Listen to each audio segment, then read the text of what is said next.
Bonjour bien-aimé dans le Seigneur. Bonjour bien-aimé du Seigneur. Alors, je vais te lire un passage. Et ne t'offusque pas que je te lise ce passage de ce livre-là. Parce que je me souviens que tout récemment, il y a quelqu'un qui a réagi dans ma page en disant qu'elle ne pouvait pas partager ma vidéo parce que je parlais du Coran. Bon, c'est pas grave. C'est l'ignorance qui nous tue. D'accord? C'est l'ignorance qui nous tue. Notre Seigneur nous demande de ne pas rejeter toutes choses. Il nous demande de les examiner et de retenir ce qui est bon. Examinez toutes choses, surtout les prophéties, et retenez ce qui est bon. Tout comme il dit, ne donnez point foi à tout esprit, mais éprouvez les esprits pour savoir s'ils sont de Dieu. Les Écritures saintes restent des Écritures saintes. C'est juste que la compréhension n'est pas évidente. Et c'est Dieu qui nous donne de comprendre les saintes Écritures. Le Coran n'a pas été rédigé pour contredire la Bible. Loin de là. Sauf que, pareillement, il n'est pas rédigé de façon simple. C'est-à-dire que la compréhension n'est pas donnée à tout le monde. Pas du tout. Et les hommes ont utilisé maintenant le Coran et la Bible pour diviser. Diviser pour mieux régner. On a fait croire à beaucoup qu'ils ne louaient pas le même Dieu. Pourtant, c'est le même Dieu. Le Dieu d'Abraham, le Dieu de Jacob. C'est le même Dieu. Le Dieu de David. C'est le même Dieu. Abraham avait Ismaël, fils aîné, né de la femme esclave, et Isaac.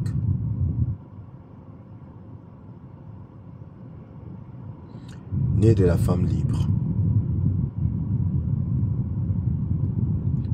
Et Abraham loua un seul Dieu. Et c'est ce Dieu-là que ses enfants ont loué. Que ce soit Ismaël ou Isaac. C'est ce même Dieu qu'ils ont loué. Il y a un seul Dieu. Mais maintenant, qui est-il? Et c'est là où il y a problème. C'est là où les hommes refusent d'accepter. C'est-à-dire que beaucoup ont un blocage. Dès lors qu'il est question de trouver le nom de ce Dieu, il y a blocage. Alors qu'on vous a dit, on vous a donné son nom.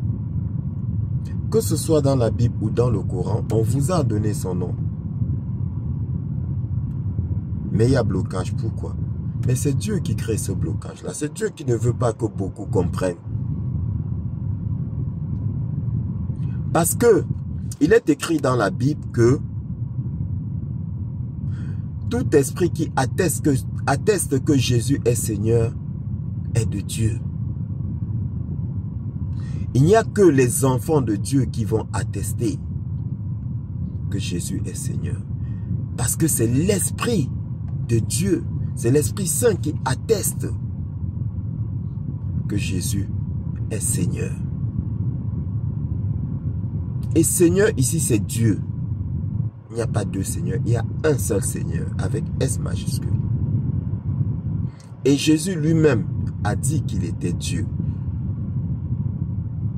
J'ai eu une discussion avec une personne de religion musulmane qui m'a dit qu'elle n'était pas d'accord avec moi parce que je disais que Jésus est Dieu. Et elle prétendait avoir lu la Bible et que ce n'est écrit nulle part dans la Bible. Très cher. C'est écrit partout dans la Bible. Ancien Testament, Nouveau Testament. C'est écrit. Sauf que Dieu n'a pas ouvert ton esprit. Soit il n'a pas encore ouvert ton esprit, soit il ne veut pas ouvrir ton esprit. Pour que tu comprennes. Il m'a parlé d'unicité de Dieu, mais je n'ai jamais dit qu'il y avait deux dieux. Il y a un seul Dieu, un seul et unique Dieu. Mais quel est son nom? Pourquoi toi tu portes un nom et tu ne veux pas que Dieu porte un nom? Toute chose vient de Dieu. Si Dieu a donné un nom à toute chose, il a fait donner un nom à toute chose par l'homme. Tous les animaux de la terre, les oiseaux du ciel ont défilé devant l'homme et l'homme a donné un nom. Faisons l'homme à notre image. L'homme porte un nom, toi tu portes un nom. Est-ce que ton nom c'est homme? Dieu ce n'est pas un nom. Allah ce n'est pas un nom. Seigneur ce n'est pas un nom. Éternel ce n'est pas un nom. Quel est son nom? Mais pourquoi vous ne vous posez pas cette question? Et pourquoi vous buguez, votre esprit bug dès lors qu'il faille donner un nom à Dieu? Il a un nom. Parce que sinon, c'est trop facile. Quand on dit Dieu, Dieu, mais quel Dieu? Il y a plusieurs dieux, des petits dieux. Le démon est un dieu, l'argent est un dieu. Il y a plusieurs dieux, petits dieux. Mais il y a un seul et vrai Dieu. Quel est son nom? Il a un nom. Toute chose a un nom. Dieu a un nom. Et toute chose a un nom. Quel est le nom de Dieu? Allah, ce n'est pas un nom. Dieu, ce n'est pas un nom. Seigneur, ce n'est pas un nom. Éternel, ce n'est pas un nom. Il y a un nom propre. Et je vous ai dit, parce que vous ne connaissez pas la définition même de Jésus-Christ, c'est pour cela que vous rejetez que c'est le nom de Dieu. C'est le nom qu'il s'est donné, c'est son véritable nom. Jésus-Christ est Dieu. Issa est Dieu. Quand nous allons dans le Coran, la Vache, chapitre 2, verset 87, il est écrit: certes, nous avons donné le livre à Moïse, nous avons envoyé après lui des prophètes successifs. Point. Et nous avons donné des preuves à Jésus, fils de Marie, et nous l'avons renforcé du Saint-Esprit. Et nous avons donné des preuves à Jésus, fils de Marie, et nous l'avons renforcé du Saint-Esprit. Alors, question. C'est quoi le Saint-Esprit? J'ai posé la question à cette personne qui a refusé de me répondre. Parce que elle savait très bien qu'en répondant, elle allait se faire piéger. Longtemps avant, j'ai eu la même conversation avec une femme musulmane. Une conversation très enrichissante. Et j'avais apprécié son ouverture d'esprit parce que c'est Dieu qui ouvre l'esprit. Parce que j'avais vu en elle aussi un enfant de Dieu.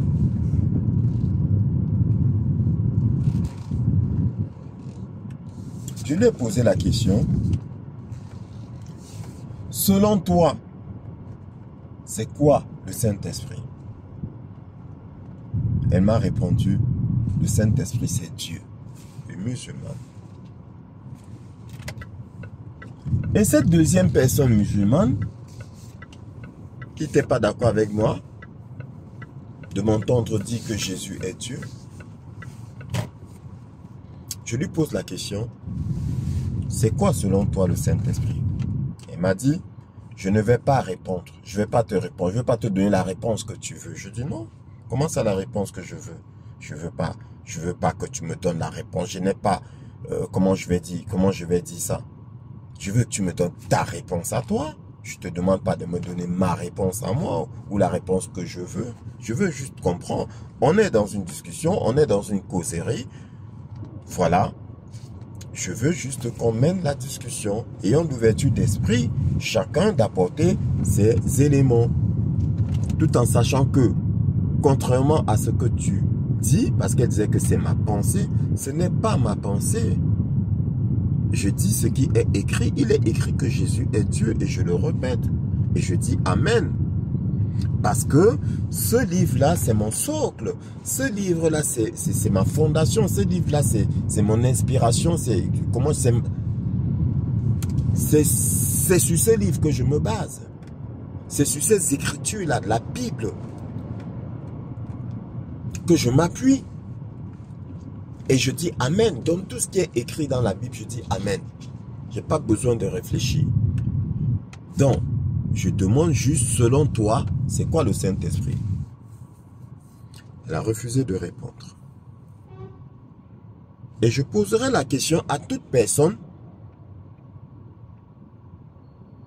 qui me dira que Jésus n'est pas Dieu. Je poserai la question, selon toi, c'est quoi le Saint-Esprit? Donc, la première personne musulmane m'avait dit, le Saint-Esprit c'est Dieu. J'ai dit, gloire à Dieu.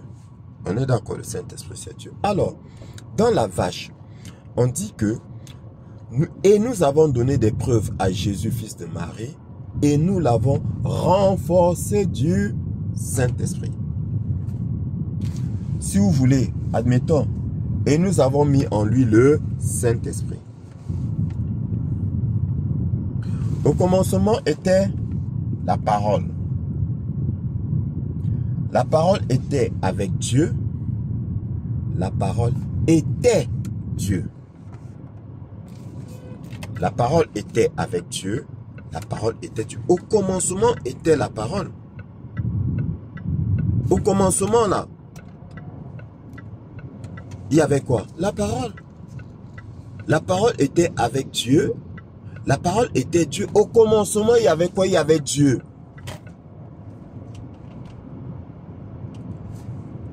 La parole a été faite chair.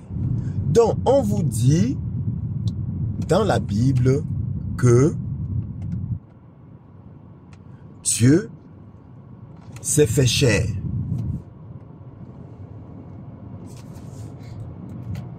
Dieu s'est fait chair. Voilà ce qu'on vous dit dans la Bible. Le Coran vous dit, nous avons donné les preuves. Quelles preuves?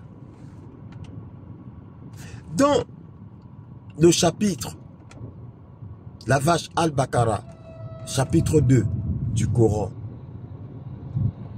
verset 87. Certes, nous avons donné le livre à Moïse et nous avons envoyé après lui des prophètes successifs. Point. Et nous avons donné des preuves à Jésus, fils de Marie, et nous l'avons renforcé du Saint-Esprit. Là, dedans, on vous cite deux noms. Analyse des textes. Deux noms. Moïse. Et après Moïse, Jésus. Des prophètes successifs. On ne vous donne pas les noms. Dans le menu fretin. Eux là, ils sont importants, mais il y a plus important que qui? Moïse qui avait le livre, la table de la loi, et Jésus qui avait les preuves. Quelles preuves? Quelles preuves? Et nous l'avons renforcé du Saint-Esprit. Nous avons mis le Saint-Esprit en lui. Bon, s'il faut, comment on dit, expliquer ça mot à mot, hein, terre à terre, façon basique, nous avons mis Dieu en lui. Au commencement était la parole. La parole était avec Dieu. La parole était Dieu. La parole s'est faite chair. Dieu s'est fait chair. Nous l'avons renforcé du Saint-Esprit. Nous avons pris la chair, Jésus, et nous avons mis le Saint-Esprit en lui. Dieu en Jésus.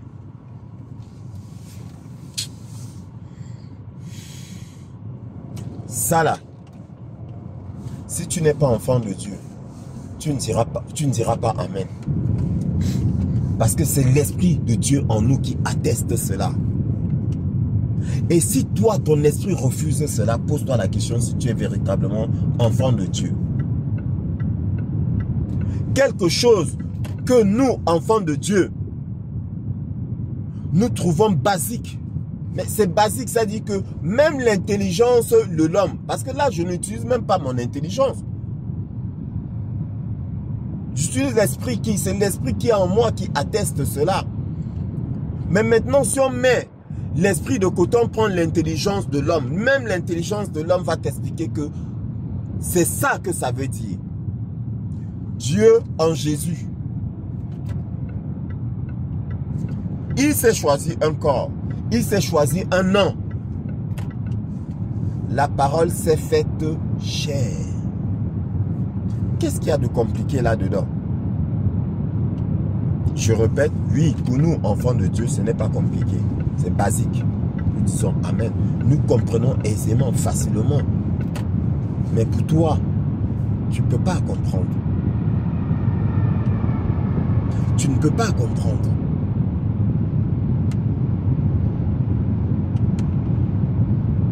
Mais tu peux comprendre si tu le veux.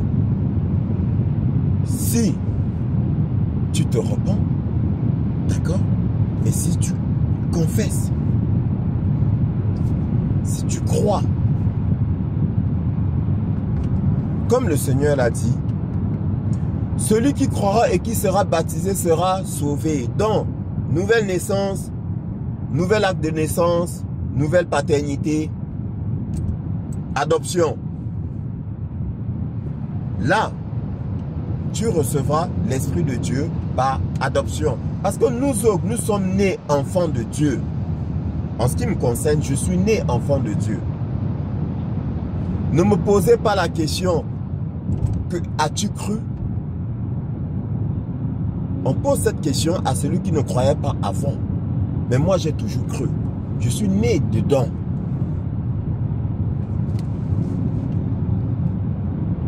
Je n'ai pas besoin de croire, comment je vais dire ça?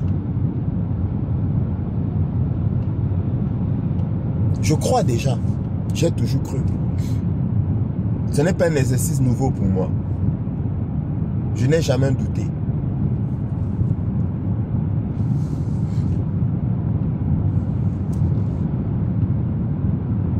Donc, tu peux recevoir l'Esprit de Dieu par adoption.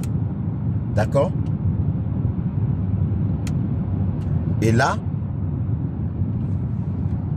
par ce baptême de feu du Saint-Esprit, ton esprit va s'ouvrir et tu diras Amen et tu comprendras aisément ce qui est écrit.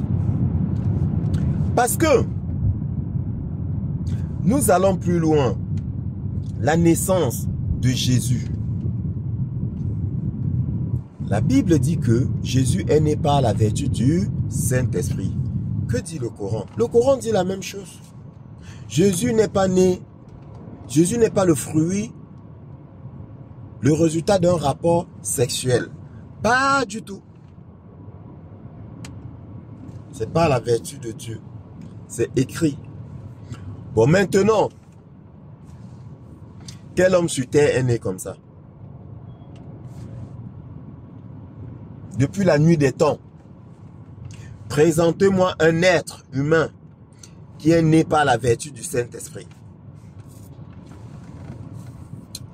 Et que signifie naître par la vertu du Saint-Esprit? Le Saint-Esprit est venu s'installer dans le ventre de Marie comme un enfant et il est né. Dieu s'est fait chair. Il a choisi un corps. Il a choisi le ventre de Marie et il est né.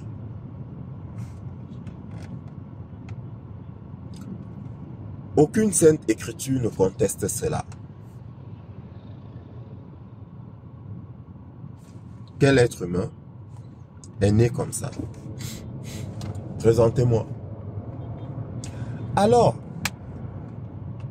comment est-ce difficile pour vous d'accepter qu'il n'y a que Dieu qui peut faire ce miracle-là? Vous récitez que la parole s'est faite chair. Quand? Où? Comment?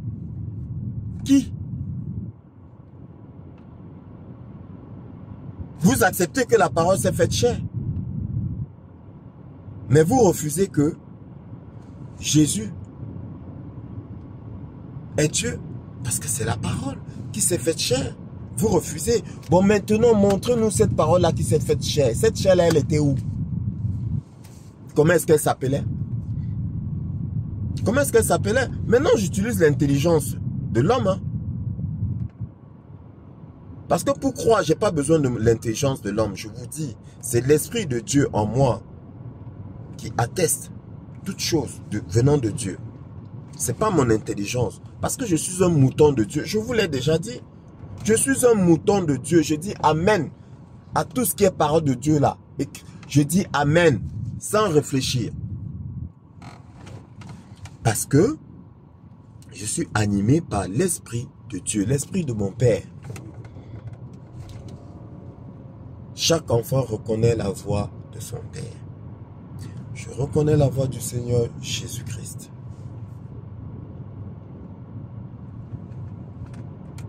C'est qui ton Père? Comment est-ce qu'il s'appelle?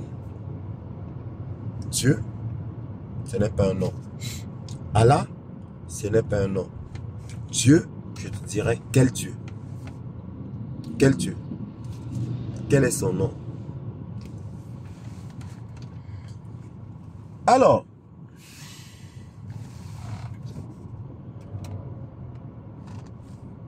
beaucoup me disent que Jésus était un simple prophète.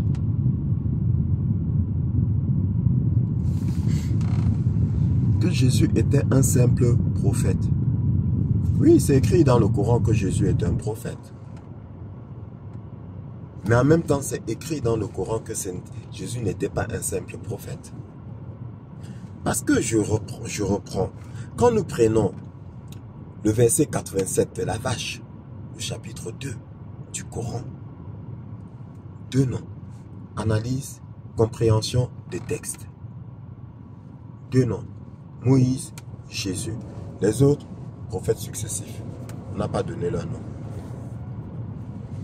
Et les preuves ont été données à qui? À Jésus. Et il a été le seul à avoir été renforcé du Saint-Esprit. C'est écrit. Donc, vous ne pouvez pas le mettre dans la même catégorie que les autres prophètes. On vous a envoyé des prophètes successifs. Point. Et nous avons donné les preuves à Jésus. Je continue de dire quelles preuves? Cherchez. Quelles preuves on lui a donné? Maintenant, Mohamed vous dit quoi? Il parle, il est contesté. Qu'est-ce qu'il dit? Que ce soit à ceux qui l'écoutent ou à ceux qui le contestent, qu'est-ce qu'il dit?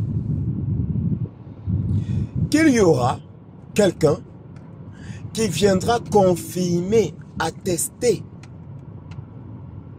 ce que lui, Mohamed, a dit. Là-dessus, je pense qu'on est tous d'accord. Quelqu'un viendra donner raison à Mohamed. C'est ce qu'il dit. Et cette personne, c'est qui?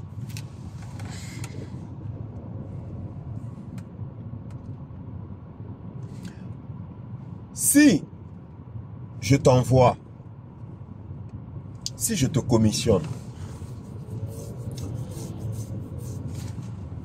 dans un certain endroit,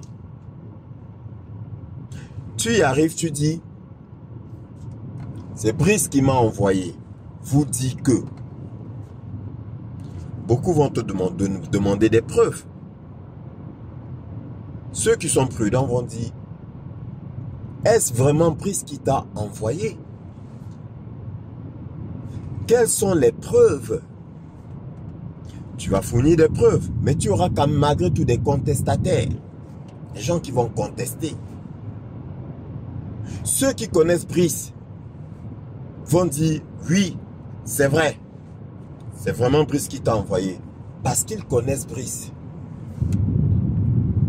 Parce que tu as donné des signes qu'ils savent venant de Brice ou appartenant à Brice. Tu leur donnes des preuves. Ils vont dire, nous te croyons. D'autres vont continuer à contester. D'autres vont continuer à contester. Mais maintenant, tu leur dis, dans tous les cas, ce que je vous dis, quelqu'un viendra confirmer et vous allez croire. Mais, si le messager, vous ne croyez pas au messager, qui va venir confirmer au point que vous puissiez croire? Un autre messager? Non. Vous n'allez pas croire en ce messager. Je ne sais pas si je me fais comprendre. Si vous n'avez pas cru au premier messager, est-ce que c'est le deuxième messager qui va vous convaincre? Non, pas du tout. Mais qui donc va vous convaincre? Qui donc va venir parler et vous convaincre?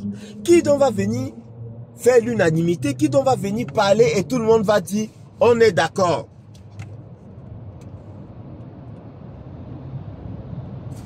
Là maintenant, si tu tues ton intelligence, tu sais déjà, tu vois déjà où je vais en arriver. Qui, si ce n'est le propriétaire du message, pour convaincre tout le monde, pour mettre tout le monde d'accord? Il n'y a que le propriétaire du message qui pourra se présenter et tout le monde va se prosterner, tout le monde va accepter et tout le monde va dire que ah, le messager n'avait pas menti. Propriétaire du message, qui n'est autre que Brice lui-même. Donc c'est Brice lui-même qui pourra mettre tout le monde d'accord en venant en face de tout le monde et en leur disant c'est moi qui ai envoyé, c'est moi qui l'ai envoyé. Tout le monde va dire ah d'accord, donc il n'avait pas menti. Brice lui-même. Donc, Mohamed dit que quelqu'un viendra confirmer tout ce que je vous ai dit. Et ce quelqu'un-là, c'est qui? C'est Issa. Il viendra confirmer tout ce que je vous ai dit. Et tout le monde sera d'accord. Si Issa n'est autre qu'un messager comme Mohamed, comment il va mettre tout le monde d'accord? Ce n'est pas possible. Donc de deux choses l'une. On va fonctionner par l'absurde. Soit Issa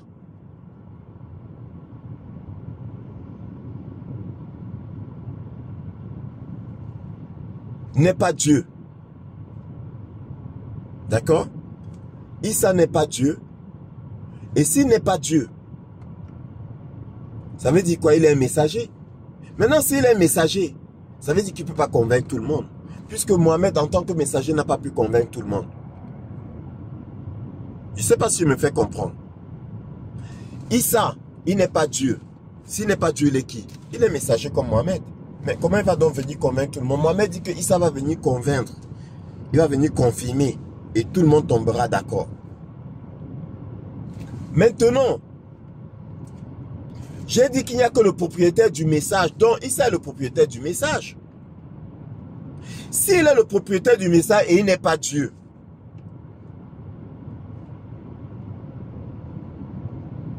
comment est-ce donc possible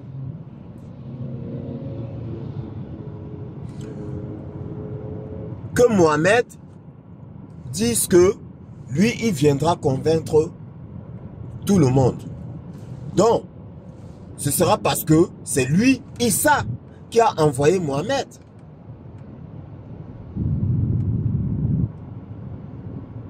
Oui, parce que celui qui doit convaincre, c'est le propriétaire du message.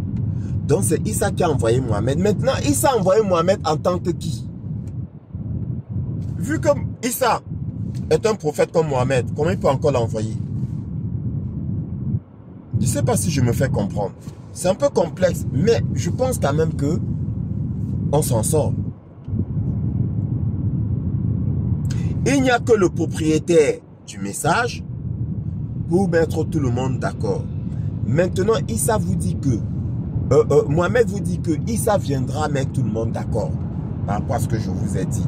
Donc, ça veut dire que Issa, c'est le propriétaire du message.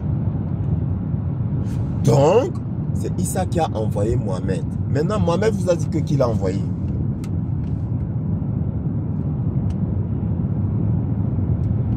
Mohamed vous a dit qu'il l'a envoyé. Mohamed vous a dit que c'est Allah qui parle de la part de Allah. Et c'est pour cela que tout le monde l'écoute. Bon. Allah a envoyé Mohamed avec un message. D'accord?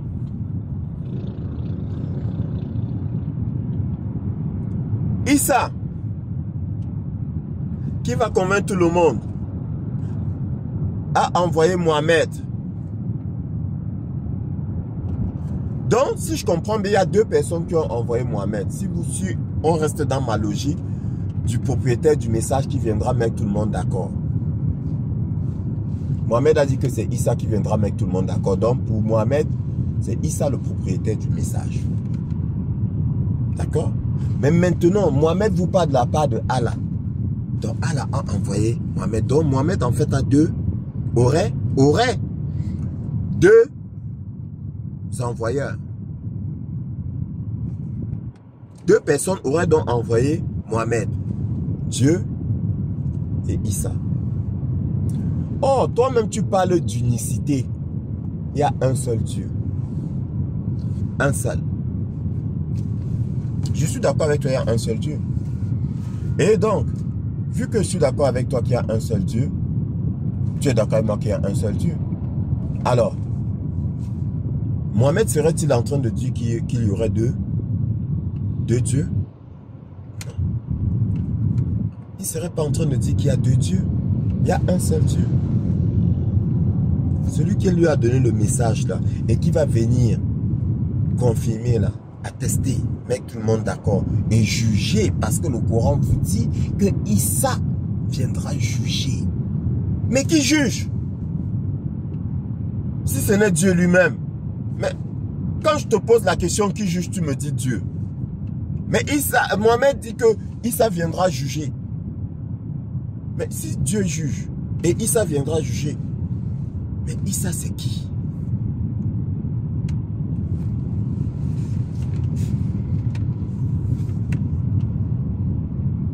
Je te pose la question. Maintenant, réponds-moi. Issa, c'est qui? Pourquoi Mohamed s'appuie-t-il sur Issa?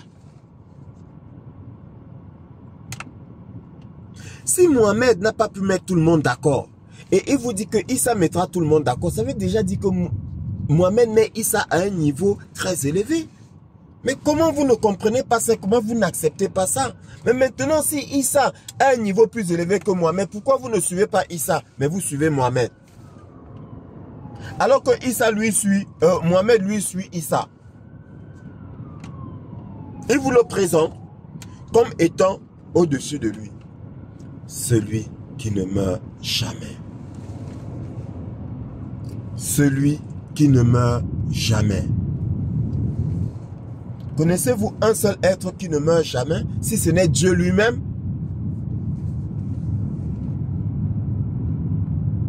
Si ce n'est Dieu lui-même, est-ce que vous connaissez un seul être qui ne meurt jamais?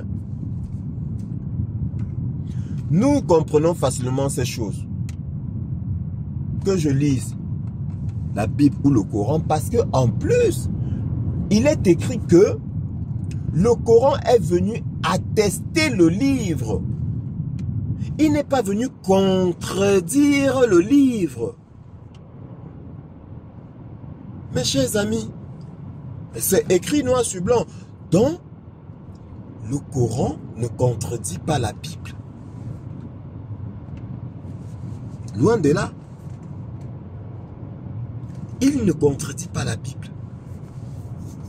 Lisez bien. Donc, Mohamed parle de la part de Allah. D'accord? Et Mohamed vous dit que Issa viendra mettre tout le monde d'accord.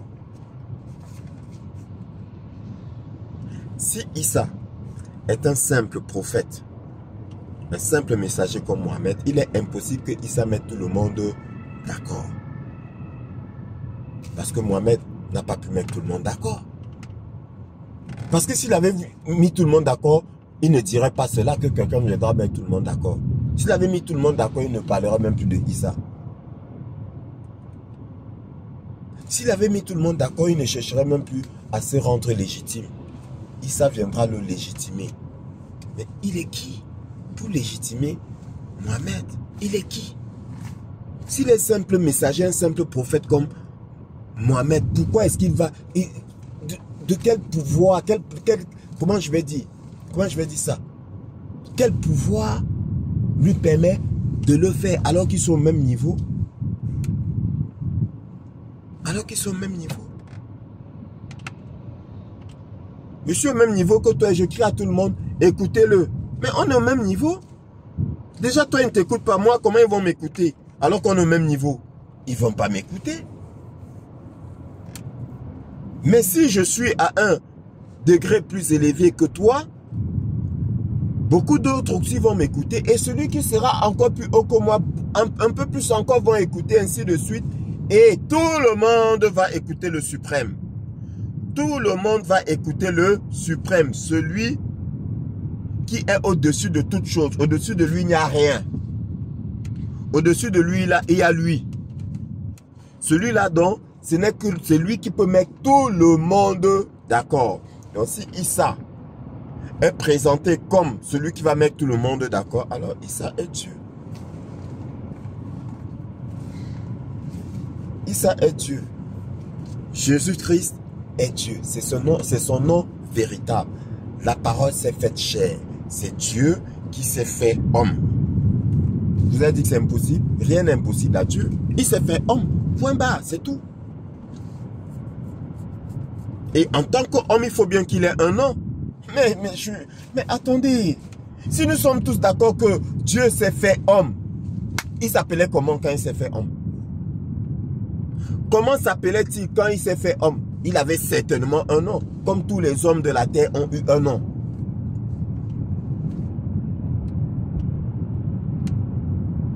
Bien-aimé dans le Seigneur, je mets quiconque au défi. J'aime bien cette phrase-là.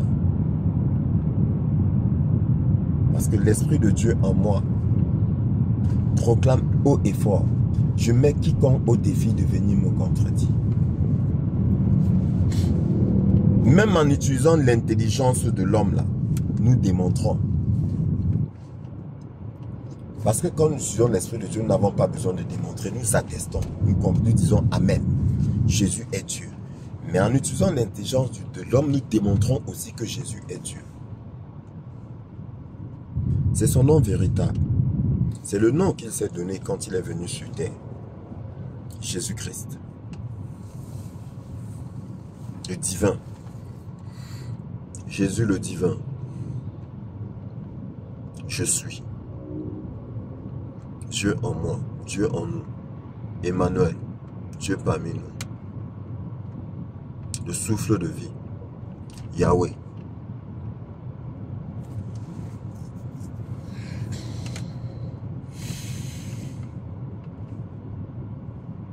Bien-aimé dans le Seigneur,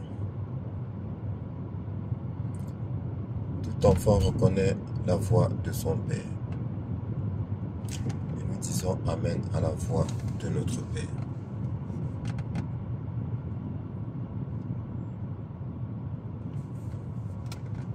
Jésus-Christ est Dieu. Issa est Dieu. N'en déplaise. Sur ce, que Dieu vous bénisse. Que Issa vous bénisse.